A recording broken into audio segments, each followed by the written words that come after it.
Hello class ninth, chapter number 3 biodiversity. तो आज हम लोग न्यू चैप्टर स्टार्ट करने जा रहे हैं जिसका नाम है क्या, बायोडाइवर्सिटी, और जिसको हम बोलते हैं जैव विविधता, यानी कि बायोडाइवर्सिटी जैव विविधता। तो आइए देखते हैं क्या है बायोडाइवर्सिटी जैव विविधता।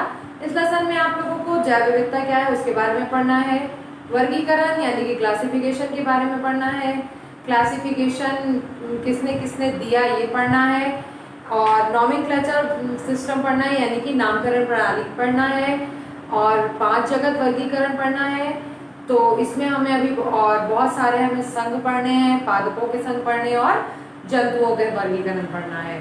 तो आइए देखते हैं सबसे पहला टर्म जो हमारा है, सबसे पहला टॉपिक जो है इस लेसन का बायोडाइवर्सिटी, तो वो ही देखते हैं कि क्या होता है। तो यानी आइए देखते हैं व्हाट इज बायोडाइवर्सिटी। तो बायोडाइवर्सिटी जो है यानी कि जैव विविधता, बायो मीन्स होता है बायोलॉजी से और डाइवर्सिटी मीन्स होता है विविधता यानी कि भिन्नताओं से। तो बायोडाइवर्सिटी का मतलब जितने भी जीव हैं या जीव जंतु हैं, या पेड़ पौधे कह लीजिए आप उन्हें, या सिर्फ पेड़ कह लीजिए, पौधे कह लीजिए या जंतु कह लीजिए, वो सारे जीव यानी कि ऑर्गेनिज्म है, यानी कि जो डाइवर्सिटी इन ऑर्गेनिज्म है, जीवों में जो भी विभिन्नताएं देखी जा रही है उसे हम क्या बोलेंगे, जैव विविधता कहेंगे। अब वो विभिन्नता किस तरह से हो सकती है, उनके स्वभाव में हो सकती है, उनके रंग में हो सकती है, उनके रूप में हो सकती है, उनकी कार्यशैली में हो सकती है, उनके चलने फिरने के ढंग में हो सकती है, उनके रहन सहन में हो सकती है। तो इस सब तरह की जो विभिन्नताएं देखी जा रही हैं वो क्या कहलाएंगी, जैव विविधता कहलाएंगी। तो जैव विविधता जो है, ये तो हुई बात थोड़ी सी जैव विविधता की कि क्या है। अब आइए देखते हैं कि बायोडाइवर्सिटी यानी कि जैव विविधता जो टर्म है वो सबसे पहले किसने दिया। तो जैव विविधता जो टर्म है वो सबसे पहले रोजन ने दिया था, एक साइंटिस्ट थे रोजन, उन्होंने इसको दिया था 1895 में। 1895 में रोजन ने बायोडाइवर्सिटी टर्म दिया था, और बायोडाइवर्सिटी टर्म में उन्होंने ये बताया, सॉरी 1985 है, 1985 में रोजन ने 1985 में बायोडाइवर्सिटी टर्म दिया था। और इस टर्म में उन्होंने इस टॉपिक में या इस जो बायोडाइवर्सिटी जो टर्म था उसमें उन्होंने ये बताया कि जो बायोडाइवर्सिटी है यानी कि जैव विविधता जो है वो क्या है, वो किसी स्थान पर विशेष पर प्राकृतिक रूप से पाए जाने वाले जीव जंतु एवं पेड़ पौधों की भिन्न भिन्न प्रजातियों में एक अनेक प्रकार की विभिन्नताएं देखने को मिलती हैं, जैसे उनके स्वभाव में, रंग में, रूप में, संख्या में, रहन सहन में। तो जो ये विविधताएं जो उनकी देखने को मिल रही हैं वही विविधताएं क्या कहलाती हैं, जैव विविधता। यानी कि देखा जाए किसी स्थान विशेष पर, मान लीजिए आप ठंडे प्रदेश की अगर बात कर रहे हैं तो ठंडे प्रदेश में जो पेड़ पौधे पाए जा रहे हैं वो कैसे पाए जाएंगे, वो उस एटमॉस्फेयर को अडॉप्ट करने लायक होंगे, यानी कि वो एटमॉस्फेयर जो होगा, वो वातावरण जो होगा वो सिर्फ ठंडे प्रदेशों के लिए होगा। जैसे कि सेब की बात कर लेते हैं, तो सेब है, शिमला मिर्च है, ये सब पेड़ पौधे जो है वो क्या है, ये सब ठंडे प्रदेशों के लिए बने हैं। ये सब ठंडे प्रदेश में अच्छे से ग्रो कर पाएंगे, इनकी प्रोडक्टिविटी हाई क्वालिटी की होगी ठंडे प्रदेशों में। और अगर हम वही बात गर्म प्रदेशों की करें, यानी कि मैदानी भागों की अगर हम करें या गर्म प्रदेशों की बात करें सेब और शिमला मिर्च के लिए, तो इन देशों में इनकी अपेक्षा ये अपने आप को कम अडॉप्ट कर पाएंगे, यानी कि इनके अकॉर्डिंग ये अपने आप को कम ढाल पाएंगे। तो इनके लिए जो बैलेंस है या इनके लिए जो अडॉप्टेशन अनुकूलन जो है वो क्या है, वो ठंडा प्रदेश है। तो वो बात हुई उनकी ठंडे प्रदेशों की। तो यही लिखा हुआ है किसी स्थान विशेष, यानी कि विशेष स्थान क्या हो गया, ठंडा स्थान हो गया। पर प्राकृतिक रूप से पाए जाने वाले, जो प्राकृतिक रूप से जैसे कि सेब जो पाया जा रहा है वो प्राकृतिक रूप से पाया जा रहा है वाले जीव जंतु एवं पेड़ पौधे, वहां पर जो जीव जंतु पाए जाएंगे जैसे कि भालू जो पाया जा रहा है, ज्यादा ऊनों वाला, भेड़ पाए जा रहे हैं, ये सब ज्यादा फेदर वाले होंगे क्योंकि ये अपने आप को ठंडक से बचा सके। तो इस तरह के जंतु हो गए। पेड़ पौधों में अभी मैंने नाम बताया सेब का और शिमला मिर्च का। तो ये हो गया कि भिन्न भिन्न प्रजातियां, जैसे कि भालू है तो भालू की भिन्न प्रजातियों, कुछ सफेद बाल वाले भालू होंगे, कुछ काले बाल वाले भालू होंगे, कुछ भेड़ जो होंगी वो क्या कहते हैं ज्यादा हाईलाइटेड कलर की होंगी, आई मीन जैसे कि ज्यादा व्हाइट कलर की होंगी, और कुछ थोड़ी सी पिंक, सॉरी, कुछ थोड़ी सी बादामी कलर की होंगी या थोड़ी सी क्रीमिश कलर की होंगी। तो उनके कलर में देखा जाए तो अंतर आ रहा है। उन कुछ हो सकता है कोई भेड़ों के बाल ज़्यादा हो, किसी भेड़ों के बाल कम हो, कुछ भालू जो हो वो ज़्यादा मोटे हो, कुछ भालू थोड़े कम मोटे हो, कुछ भालू पूरे खुले एरिया में रह सकते हो और कुछ भालू कम एरिया में रह सकते हो, मतलब कुछ कम ठंडे प्रदेश में भी रह सकते हो। तो इस तरह से जीव जंतुओं में देख लें। पेड़ पौधों में जैसे सेब की ही बात कर लें, तो सेब की बात करेंगे अगर हम, तो सेब में क्या आपने देखा कि सेब जो है वो क्या कहते हैं, कश्मीर में अच्छे भी ठंडे भी हो सकते हैं, शिमला में भी सेब अच्छे से पाए जाएंगे, ग्रो करेंगे। हो सकता है सेब का जो आकार है वो शेप जो है वो थोड़ा बड़ा हो और उस सेब का जो शेप है वो कुछ छोटा हो। तो इस तरह से उसके शेप में विभिन्नताएं मिली। शिमला मिर्च का कलर आप जानते हैं, yellow capsicum, red capsicum and green capsicum, 3 तरह के कलर होते हैं, उनके कलर में डिफ्रेंसिएशन देखने को मिले।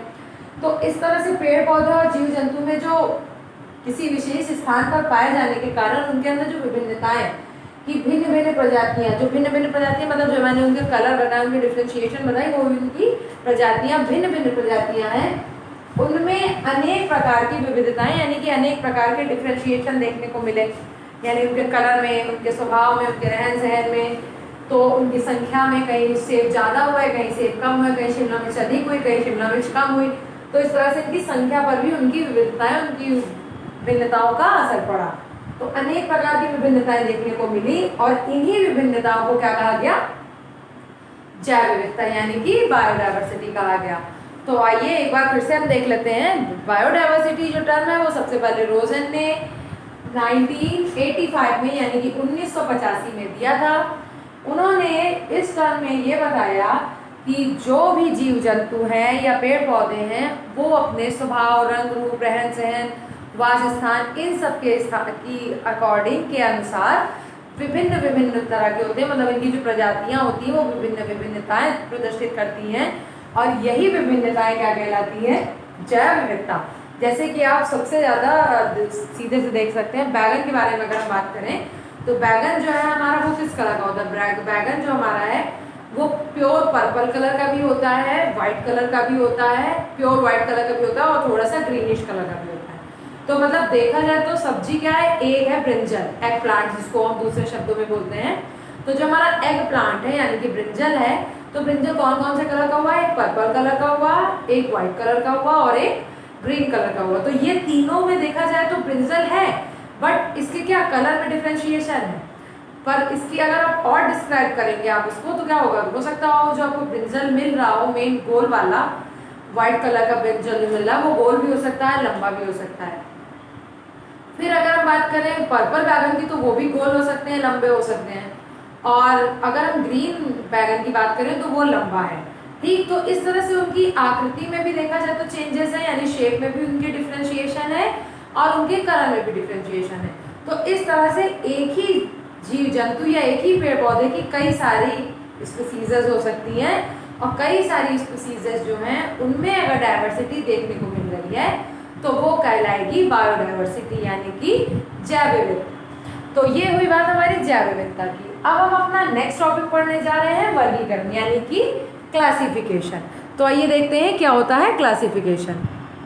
तो अब हम अपने नेक्स्ट टॉपिक पर बात कर लेते हैं और उसका क्या नाम है, उसका नाम है क्लासिफिकेशन यानी कि वर्गीकरण। तो वर्गीकरण को ही इंग्लिश में हम क्लासिफिकेशन कहते हैं,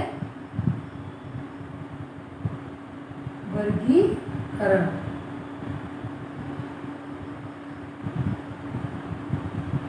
तो क्लासिफिकेशन यानी कि वर्गीकरण जो होता है वो क्या होता है, तो वर्गीकरण में ये होता है कि जो जीव है, जो भी जीव है, पौधे को ले लीजिए चाहे आप जंतुओं को ले लीजिए, जीव में दोनों चीज़ें आती हैं, ऑर्गेनिज्म और लिविंग ऑर्गेनिज्म में बोला जाता है और लिविंग ऑर्गेनिज्म में दोनों चीज़ें आती हैं। आप चाहे उसमें प्लांट को ले लो चाहे आप उसमें एनिमल्स को ले लो। तो प्लांट्स जो है वो चाहे एनिमल्स हो तो सारे जीव हैं, तो उन जीवों को पहचानने यानी आइडेंटिफिकेशन के लिए नाम देने यानी कि नॉमेनक्लेचर तथा लक्षण उनके कैरेक्टर के आधार पर उन्हें समूह या वर्गों में जो बांटा जाता है उसे क्या कहते हैं, हम वर्गीकरण कहते हैं। जैसे कि सीधी बात आप ये समझिए, मान लीजिए कोई एक बच्चा है, उसके मम्मी पापा गोरे हैं, दोनों लोग गोरे हैं, तो वो बच्चा गोरा है। लेकिन अगर वही हाँ कहीं और किसी और देश की बात कर ले, जैसे कि साउथ अफ्रीका की बात कर ले जहाँ के लोग बहुत काले होते हैं, वहाँ की अगर हम बात कर लें, और अमेरिका की बात कर लें जहाँ के लोग बहुत गोरे होते हैं, तो अमेरिका के लोग गोरे होते हैं तो उनको कैसे पहचाना गया? नाम है उनका कि हाँ ये अमेरिका के लोग हैं। पहचानने में क्या है? हाँ गोरे, हो सकता है इंग्लैंड या अमेरिका के हों। फिर लक्षण, उनके लक्षण जो फर्राटेदार इंग्लिश बोल रहे हैं वो उनका क्या है? कैरेक्टर है। उनके हाव भाव, उनकी ड्रेसिंग सेंस से आपको लग रहा है कि हाँ वो वहाँ के हैं। उनके जो चेहरा है, उनकी जो रंग रूप है, उससे आपको लग रहा है, उनके लक्षणों से लग रहा है कि वो अमेरिका के या किसी इंग्लैंड या किसी और शहर के हो सकते हैं। तो इससे उनको किसमें रखा गया? इससे उनको कह दिया गया कि हाँ ये अमेरिका वाले या इंग्लैंड वाले। अगर हम वही बात साउथ इंडियन की कर लें, जो काले हैं साउथ अफ्रीकन जो है उनकी अगर बात कर लें, हम काले हैं, हाँ ये लंबे हैं, तो उस हिसाब से उनको किस समूह में रखा गया? साउथ अफ्रीका के। तो इस तरह से उनके नाम पहचानने और लक्षणों के आधार पर अगर हम डिफ्रेंशिएट कर रहे हैं किसी चीज को, किसी समूह में, किसी ग्रुप में या किसी वर्ग में हम उन्हें रख रहे हैं, तो वो क्या कहला रहा है? क्लासिफिकेशन यानी कि वर्गीकरण कहला रहा है। तो ये हो गई बात हमारी क्लासिफिकेशन यानी वर्गीकरण की। वर्गीकरण के बाद एक नई चीज आती है जिसका नाम होता है टेक्सोनॉमी। और टेक्सोनॉमी क्या होता है? टेक्सोनॉमी होता है, टेक्सोनॉमी जो है वो टैक्सिस शब्द से मिलकर बना हुआ है। Taxis,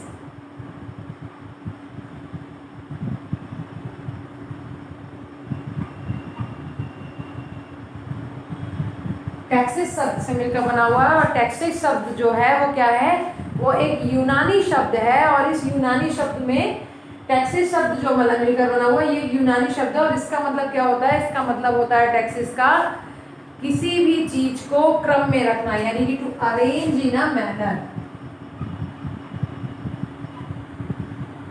arrange in a manner, ये होता है टेक्सोनॉमी। तो टेक्सोनॉमी आइए क्या होता है इसको हम अच्छे से देख लेते हैं। वैसे अगर आपने क्लासिफिकेशन पढ़ लिया है तो टेक्सोनॉमी को समझने में देर नहीं लगेगी। तो हमारा जो नेक्स्ट टॉपिक है वो है टेक्सोनॉमी। और टेक्सोनॉमी यानी कि वार्गीकी या वर्गीकरण विज्ञान, वार्गीकी या वर्गीकरण विज्ञान, यानी कि विज्ञान की वह शाखा जिसके अंतर्गत हम वर्गीकरण का अध्ययन करते हैं, वर्गीकरण करते हैं, वो क्या कहलाता है? टेक्सोनॉमी यानी कि वर्गीकरण विज्ञान। Sorry,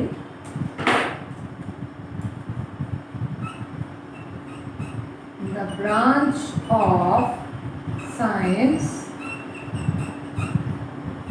in which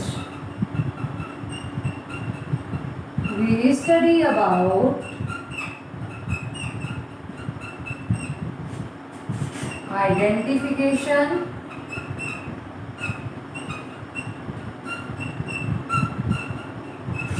nomenclature and classification is known as taxonomy। यानी टेक्सोनॉमी वर्गीकरण विज्ञान, विज्ञान की वह शाखा है जिसके अंतर्गत हम जीवों का आइडेंटिफिकेशन यानी कि जीवों की पहचान, नॉमेनक्लेचर यानी नामकरण एंड क्लासिफिकेशन उनके वर्गीकरण को पढ़ते हैं। तो क्या कहलाता है? वो टेक्सोनॉमी कहलाता है। टेक्सोनॉमी यानी कि वर्गीकरण विज्ञान, विज्ञान की वह शाखा जिसके अंतर्गत हम जीवों की पहचान, नामकरण और वर्गीकरण पढ़ते हैं, वह वर्गीकरण विज्ञान या वर्गीकी कहलाता है। तो ये हो गई बात हमारी टेक्सोनॉमी की। अब हम इंपॉर्टेंट टॉपिक बता देते हैं कि फादर ऑफ टेक्सोनॉमी कौन है।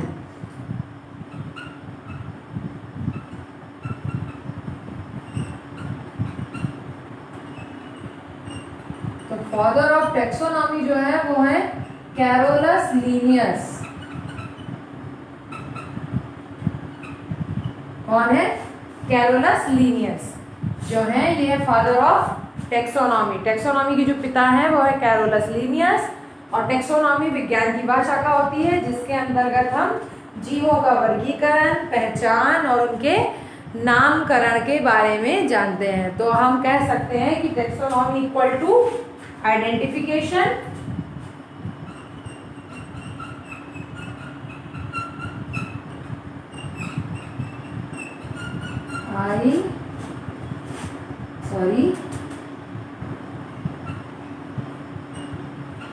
Taxonomy equal to identification plus nomenclature plus classification, यानी कि वर्गीकरण विज्ञान जिसके अंतर्गत हम पहचान, नामकरण और वर्गीकरण को पढ़ते हैं, वर्गीकरण विज्ञान कहलाता है। और वर्गीकरण विज्ञान के पिता यानी कि फादर ऑफ टैक्सोनॉमी कौन है? कैरोलस लीनियस है। तो हमने पढ़ लिया टैक्सोनॉमी के बारे में, क्लासिफिकेशन के बारे में, बायोडायवर्सिटी के बारे में। अब हम पढ़ने जा रहे हैं why is need of classification, यानी कि क्लासिफिकेशन की आवश्यकता क्यों है, यानी कि वर्गीकरण की आवश्यकता क्यों है। तो वर्गीकरण की आवश्यकता अगर कहा जाए बच्चों तो किस लिए है?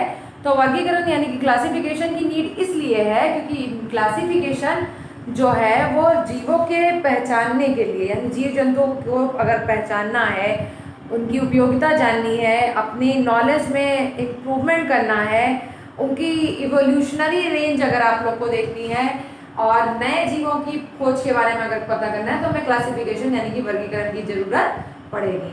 और वर्गीकरण में हमने क्या पढ़ा है? वर्गीकरण में हमने यही पढ़ा है कि उनके जो भी लक्षण हैं, उनकी जो भी नामकरण है, उनके अनुसार उन्हें अलग अलग वर्गों या समूहों में रखा गया है। तो अलग अलग समूहों और वर्गों में अगर हम रख लेंगे तो हमें क्या होगा? अध्ययन में सुविधा होगी, यानी कि जो हमें पढ़ने में आसानी होगी कि हाँ ये जो जीव है वो इस कैटेगरी में आता है और ये कैटेगरी हमें इस फैमिली में या इस क्लास में मिल रही है। अभी आप फैमिली क्लास ऑर्डर सब समझोगे जब अभी हम टैक्सोनॉमिक हायरार्की पढ़ रहे हैं अभी इसके बाद जस्ट, तो हम लोग पढ़ेंगे। अभी हमने वर्गीकरण पढ़ा तो इसलिए थोड़ा सा जो डिस्क्रिप्टिव पॉइंट है वो हम पढ़ ले रहे हैं। तो वर्गीकरण की आवश्यकता हमें क्यों पड़ी? सबसे पहला पॉइंट है अध्ययन में सुविधा हुई, यानी कि जो भी जीव जंतु या पेड़ पौधे किसी भी क्लास में या किसी क्लास का मतलब है किसी भी क्लास में यानी कि किसी भी वर्ग में रखे गए हैं तो उससे हमें पता चल सके कि हाँ ये किस वर्ग में है, ये पादप में है या जंतुओं में है, तो ये हमें पता चल सके। फिर इसके बाद है उसके विकास का क्रम जान सके, यानी कि उनकी जो इवोल्यूशनरी रेंज है, यानी कि वो किस तरह से बढ़ रहे हैं तो उनका क्रम हम जान सके। जैसे कि अभी हम 5 जगत वर्गीकरण पढ़ेंगे तो 5 जगत वर्गीकरण में हम सबसे पहला पढ़ेंगे मोनेरा, फिर प्रोटिस्टा, फिर फंजाई। तो इस तरह से हम जो उनकी क्रम पढ़ेंगे तो उसमें आप जान पाएंगे कि विकास का जो क्रम है उसका कैसे ज्ञान हुआ। फिर हम नए जीवों की खोज, यानी कि जो नए जीव हैं उनकी जो खोज होती गई, उनके क्लासिफिकेशन के आधार पर, मतलब उनके नॉमेनक्लेचर पे, उनके आइडेंटिफिकेशन पे, तो उसको पढ़ने में आसानी होगी। फिर समानताएं क्या हैं और डिफरेंशिएबिलिटी क्या है, यानी कि सिमिलरिटीज़ क्या है और डिफरेंशिएबिलिटी क्या है, तो इसके बारे में हम जान पाएंगे क्लासिफिकेशन के द्वारा।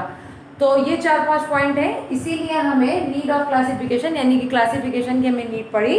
पहला तो हमें क्या है? अध्ययन में सुविधा मिली, यानी कि better improvement for study. And second is evolutionary process, knowledge मतलब क्या कि विकास के क्रम में जो है वो हमें ज्ञान मिला। फिर तीसरा है हमें नए जीवों की खोज, यानी कि न्यू ऑर्गेनिज्म सर्च, जो रिसर्च हुई, डिस्कवरी हुई न्यू ऑर्गेनिज्म की, उसमें हमने देखने को मिला। फिर है हमारा जो लास्ट है सिमिलरिटीज एंड डिफरेंशिएबिलिटी देखने को मिली। अब हम पढ़ने जा रहे हैं जीवों का नामकरण, वर्गीकरण की इकाई यानी कि यूनिट्स ऑफ क्लासिफिकेशन। तो पहले अब हम यूनिट्स ऑफ क्लासिफिकेशन कंप्लीट करते हैं, फिर उसमें हम पढ़ेंगे टैक्सोनॉमिक हायरार्कीज, फिर टैक्सोनॉमिक हायरार्कीज के बाद हम पढ़ेंगे जीवों का नामकरण यानी कि नोमेनक्लेचर ऑफ ऑर्गेनिज्म। तो let us discuss about unit of classification then taxonomic hierarchies. तो what is the unit of classification? Let's see. So let us discuss about unit of classification यानी कि वर्गीकरण की इकाइयाँ। तो वर्गीकरण की इकाइयाँ जो है, जैसा कि हम लोग अभी सबसे पहले पढ़ चुके हैं कि फादर ऑफ टैक्सोनॉमी जो है यानी कि वर्गीकरण के जो पिता हैं, जनक हैं, वो कौन है? कैरोलस लीनियस है। तो कैरोलस लीनियस ने 1758 में यानी कि 1758 में क्लासिफिकेशन की यूनिट्स यानी कि इकाइयाँ दी, और वो इकाइयाँ जो थी वो 7 रैंक यानी कि 7 श्रेणियों में 7 रैंक यानी कि 7 श्रेणियों में वो बटी हुई थी, और वो सातों श्रेणियां क्या थी? Species, genus, family, order, class, phylum, kingdom. 1 2 3 4 5 6 7। तो ये सातों रैंक यही है। अगर आप बात करते हैं, इसके बाद में हम बात करते हैं, अभी हम कंफ्यूज नहीं करेंगे। तो ये है हमारी 7th rank, species, genus, family, order, class, phylum and kingdom. तो स्पीसीज की अगर हम बात करें यानी कि स्पीसीज को बोलते हैं जाति, जीनस की अगर हम बात करें तो उसको बोलते हैं वंश, फैमिली की बात करें तो उसे बोलते हैं कुल, ऑर्डर की बात करें तो उसे बोलेंगे गण, और क्लास की बात करें तो उसे बोलेंगे वर्ग, फाइलम की बात करें तो उसे बोलेंगे संघ, और किंगडम की अगर हम बात करें तो उसे बोलेंगे हम जगत। तो लीनियस ने 1758 में 7 रैंक में डिफरेंशिएट किया था यूनिट ऑफ क्लासिफिकेशन को, मतलब जो ये यूनिट्स हैं वो सारी यूनिट्स यही हैं, किंगडम है, फाइलम है, क्लास है, ऑर्डर है, जीनस है, सॉरी फैमिली है, जीनस एंड स्पीसीज है।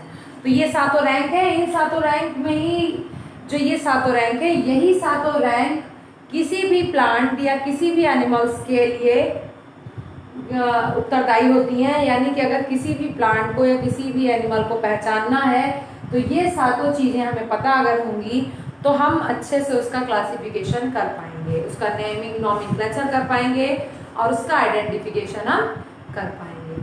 तो इन सातों चीज़ों में हम समझते हैं डिस्क्राइब से स्पीसीज यानी कि जाति। क्या होती है जाति? जैसे कि मान लीजिए आप अपने घर के बारे में, हम एक पॉइंट बता रहे हैं उसी से ये सारे रिलेटेड हैं। जैसे कि मान लीजिए आप अपने घर के बारे में, आप अपने आप को ले लीजिए। आपके घर में 4 लोग हैं, एक का नाम है अंशु, एक का नाम है मंजू, एक का नाम है राजू, एक का नाम है रेखा।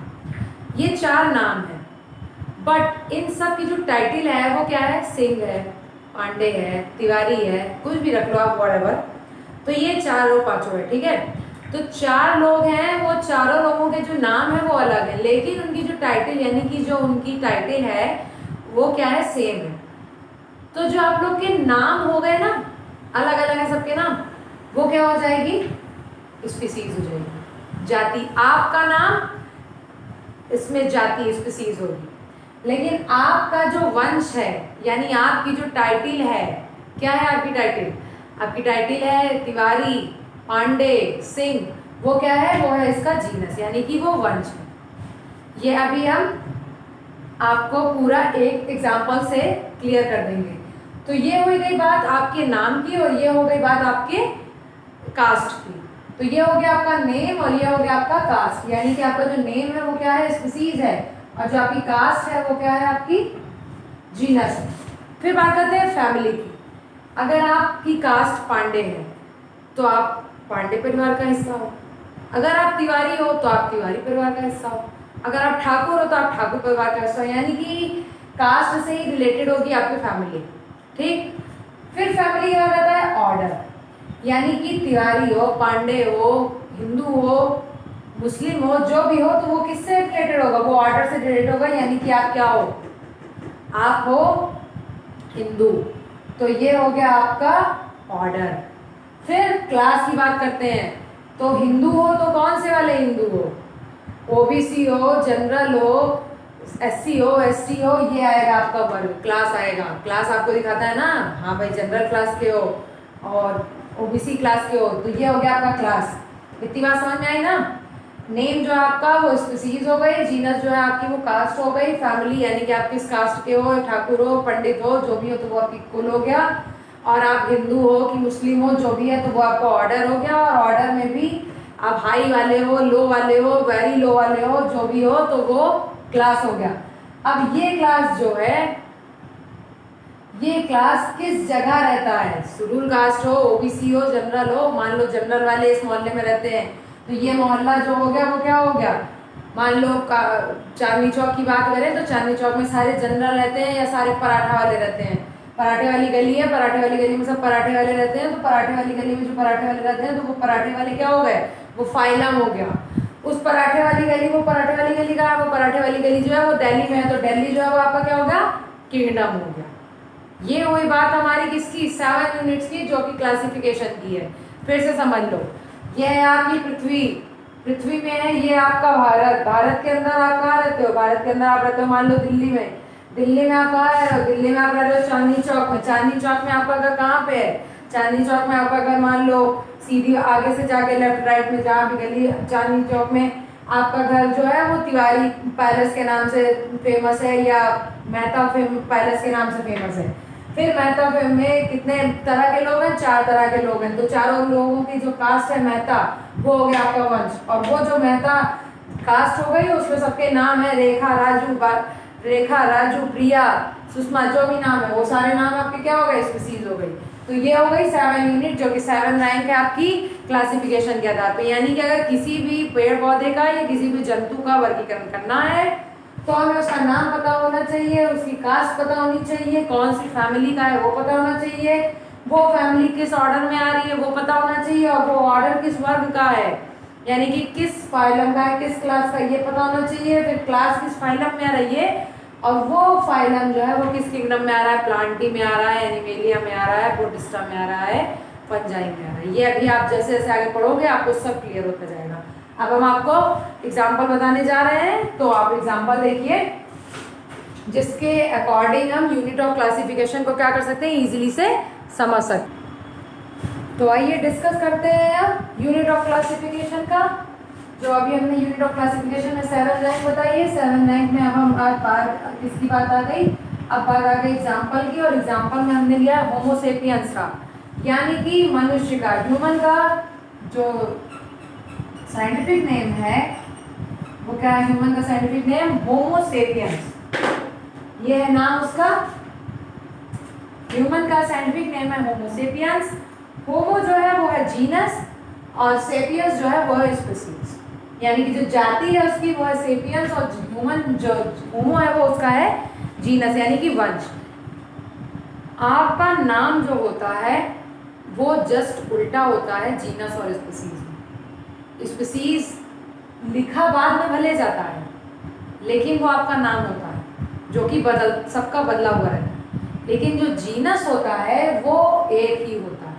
सभी चीज़ों का एक नहीं होगा, एक ही प्लांट का एक होगा। जैसे कि हमने अभी बात जब आपको बायोडाइवर्सिटी पढ़ा रहे थे तो हमने बताया था कि 3 तरह की शिमला मिर्च होती है, येलो होगी कैप्सिकम, रेड होगी कैप्सिकम और ग्रीन होगी। तो तीनों कैप्सिकम है, तीनों कैप्सिकम के जो जीनस है वो एक ही है सब एक ही कैप्सिकम फैमिली, कैप्सिकम जिस फैमिली में आएगा उसी फैमिली का है ये, लेकिन तीनों के कलर अलग अलग है। तो इसलिए इनकी जो स्पीसीज, इनकी जो जाति होगी वो क्या हो जाएगी? वो बदल जाएगी। वैसे ही होमोसेपियंस जो है वो है इंसान, मनुष्य है। तो मनुष्य जो है वो मनुष्य की एक ही जाति है, तो इसलिए होमोसेपियंस इसका ही नाम है। अगर अभी हम बात वही आलू की कर ले तो आलू है सोलेनेसी फैमिली का और उसका नाम होता है सोलेनम ट्यूबरोसम। लेकिन अगर हम बात वही मकोई की कर लें तो सोलेनम, अभी हम बात वही बैगन की कर लें तो उसका क्या नाम होगा? सोलेनम मेलॉन्जेना। सोलेनेसी का वो भी है लेकिन उसका क्या है? सोलेनम। सोलेनम जो जीनस है वो सोलेनम ही है, लेकिन मेलॉन्जेना और ट्यूबरोसम में क्या हो गया? डिफ्रेंशिएशन हो गया, वो उसकी स्पीसीज है, अलग अलग है स्पीसीज। यानी सोलेनेसी फैमिली जो है उस फैमिली का आलू भी है और उस फैमिली का बैगन भी है, लेकिन बैगन जो है उसकी जाति अलग है और जो आलू जो है उसकी जाति अलग है। तो इस तरह से जो जातियां अलग अलग होंगी तो वो होगा स्पीसीज और वो होगा आपका नाम। जैसे कि सबका घर में नाम एक जैसा नहीं होगा, लेकिन जो जाति होगी, जैसे सोलेनेसी की बात की तो अभी हमने सोलेनम मेलॉन्जेना और सोलेनम ट्यूबरोसम बताया। तो स्पीसीज दोनों की एक थी लेकिन जीनस क्या था? वो दोनों का सेम था। यानी कि आपकी जो फैमिली में जो आपकी जो टाइटल है, कास्ट जो है, जो आपकी मान लो आप ठाकुर हो, सिंह हो, तो रेखा सिंह भी है, प्रदीप सिंह भी है। नाम भले दोनों भाई बहनों का अलग है लेकिन जो उनकी जो कास्ट है वो क्या है? सिंह है। तो वही बात हम बता रहे हैं, जीनस जो होगा वो सेम होगा बट स्पीसीज जो होगी वो हमेशा बदलती रहेगी। तो आइए अब हम टॉपिक पर अपने आते हैं। तो यूनिट ऑफ क्लासिफिकेशन में जो एग्जाम्पल हम बताने जा रहे हैं वो हम बताने जा रहे हैं ह्यूमन का, यानी कि मनुष्य का। और मनुष्य का जो साइंटिफिक नेम होता है वो होता है होमोसेपियंस। होमो होता है जीनस, सेपियंस होती है स्पीसीज, फैमिली होती है होमिनिडी, ऑर्डर है प्राइमेट्स, क्लास है मैमेलिया, फाइलम है कॉर्डेटा एंड किंगडम है एनिमेलिया। तो इस तरह से हम जगत, संघ, वर्ग, गण, कुल, जाति और प्रजाति के बारे में हम पढ़ सकते हैं। तो ये हो गई बात हमारी ह्यूमन के एग्जाम्पल की। ऐसे हम बहुत सारे एग्जाम्पल बता रहे हैं जिसमें आप फाइलम, किंगडम और ऑर्डर देख सकते हैं।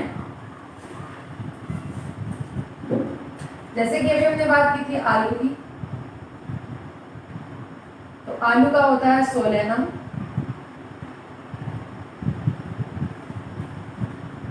ट्यूबरोसम, फैमिली सोलेनेसी है। बैगन की बात की थी जिसका है सोलेनम,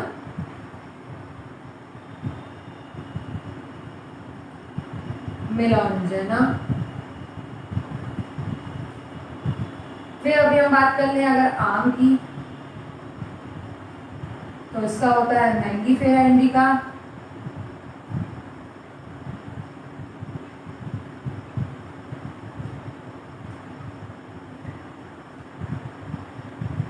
फिर अगर हम बात कर लें जिंजर की,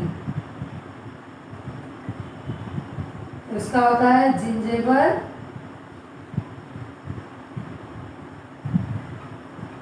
ऑफिसिनालिस।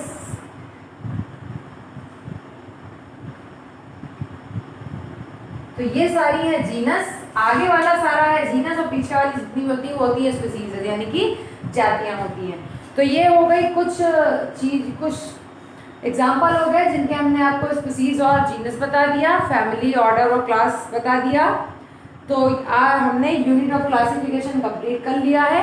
अब हम नेक्स्ट टर्म पर पढ़ेंगे नॉमेनक्लेचर ऑफ ऑर्गेनिज्म, यानी कि जीवों का नामकरण। एक चीज रह गई जो टेक्सोनॉमिक हायरार्ची हम बता रहे थे। टेक्सोनॉमिक हायरार्ची में हमें यही बताना है, जो 7 यूनिट मैंने पूरी लिखी हुई थी वो 7 यूनिट यही थी पूरी। सबसे पहले क्या था? सबसे पहले थी स्पीसीज, फिर था जीनस,